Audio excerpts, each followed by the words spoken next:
Bonjour à tous les amis, j'espère que vous allez bien. Alors aujourd'hui on se fait un petit tirage avec l'oracle des lumières de fées. Je ne sais pas si... alors si vous me suivez, vous savez que j'aime beaucoup le faire. Je vous le montre parce que c'est un très bel oracle. Et il y a plusieurs compartiments. Alors vous avez des cartes pour les relations amoureuses, vous avez pour la spiritualité, le karma. Et en fait aujourd'hui, eh bien moi j'ai décidé qu'on allait opter sur la vie amoureuse, la vie sentimentale. Donc si vous passez par là et que vous aimeriez savoir avec la lumière des fées, l'oracle, quelle sera un petit peu les énergies positives ou négatives de votre vie sentimentale, eh bien on est parti. Alors, on va faire, vous voyez, c'est le tas de cartes en fait de la lumière des fées. Et puis on va tirer une carte au hasard, ou peut-être qu'elle volera, on ne sait pas. Et puis on verra en fait si c'est des énergies plutôt positives pour ce week-end ou des énergies un petit peu chafouines. Parce qu'en ce moment, des fois, on a des petites tensions. Allez, on est parti. Si jamais il n'y a pas de carte qui vole, hop, on fera un tirage. On fera un tirage autrement. C'est vrai qu'il n'y a pas beaucoup de cartes.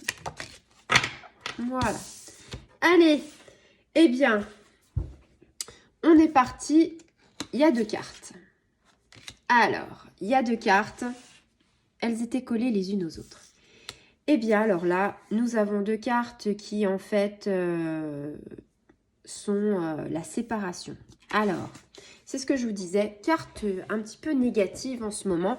Et c'est vrai qu'on le voit bien avec certaines énergies par rapport à tout ce qui s'est passé cette semaine. Au début de la semaine, c'était plutôt, entre guillemets, des choses un petit peu positives. Et puis là, on est un petit peu, chafouin. Alors, ici, eh bien, on est sur la carte de la séparation. Alors, la carte de la séparation, c'est bon, voilà, c'est peut-être que vous êtes en couple et puis que finalement, ça va plus trop dans votre intimité. Peut-être que vous vous rendez compte que vous n'êtes plus sur la même longueur d'onde. Quelquefois, j'ai envie de dire, il y a des couples qui se forment et ils ont quelques années d'existence et il y en a peut-être, à force de ne pas avoir de communication, il y a toujours quelqu'un qui va plus vite que l'autre. Et si on n'a pas le bon dialogue, quelque part, c'est un petit peu compliqué parce que l'autre a envie d'explorer plein de choses.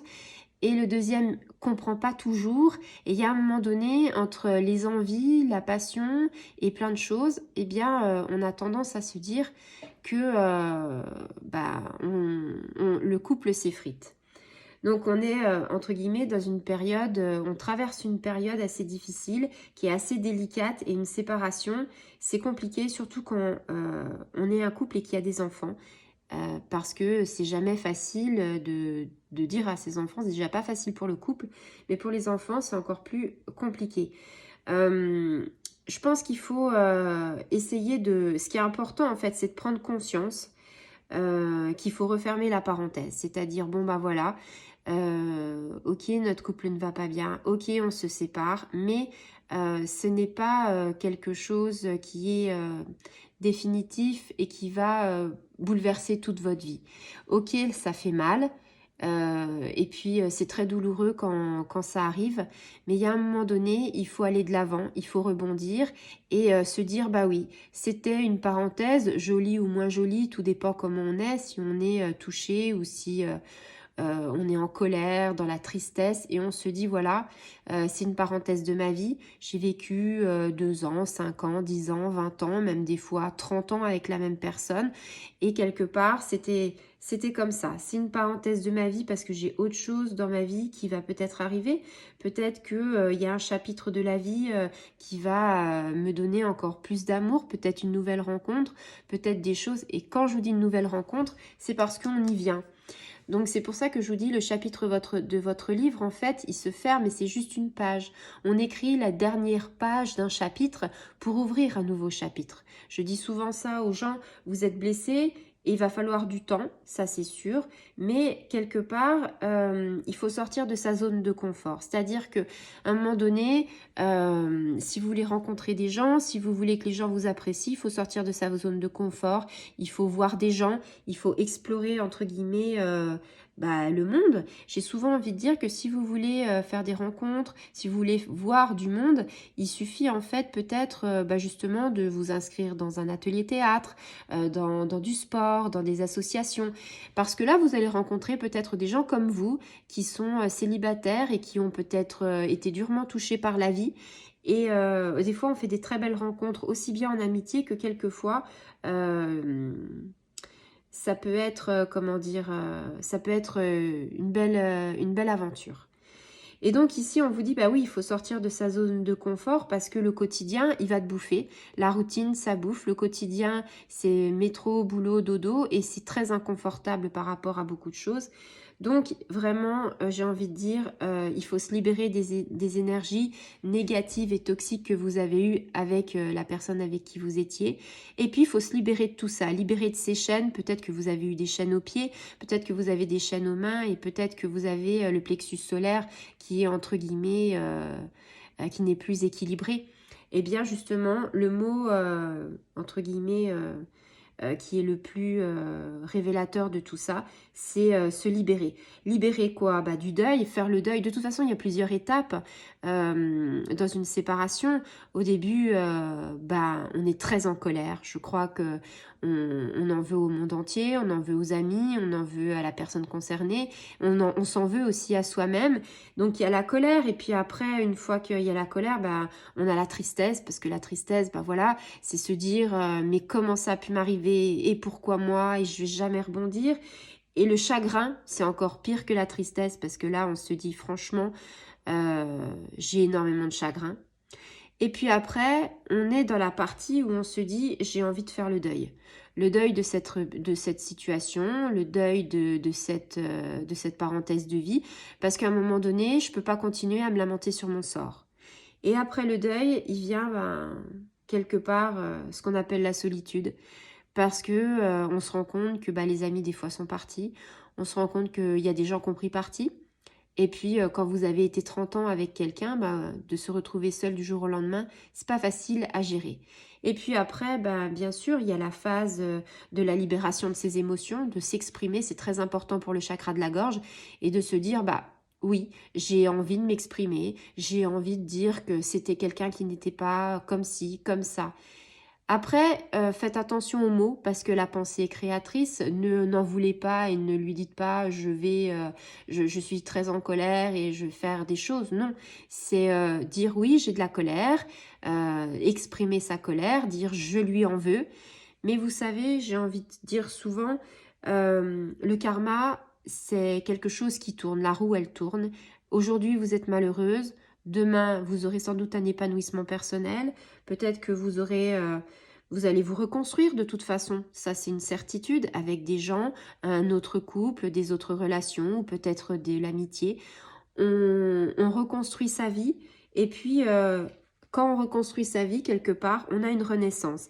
La renaissance, c'est comme le phénix qui renaît de ses cendres, c'est-à-dire se dire « Ah oui, finalement… » j'étais pas moi pendant toutes ces années, je jouais un rôle où j'étais bien, mais quelque part j'ai plein de choses à faire et peut-être que je vais me tourner vers les autres, peut-être que j'ai envie d'être dans des associations et on renaît et il y a un moment donné, peut-être qu'on arrive un petit peu dans la spiritualité. C'est souvent qu'après un grand échec ou après des grosses étapes, on est dans la spiritualité et là, on a une élévation sociale, élévation spirituelle, c'est-à-dire on s'élève dans le sens, on se remet en question et tellement qu'on s'est remis en question, on a travaillé sur soi et il y a un moment donné, on s'élève de plus en plus. Et quand on est élevé et quand on se dit aujourd'hui je me lève et ça va être une belle journée et il fera beau et il y a pire dans la vie et il y a des gens qui sont 10 000 fois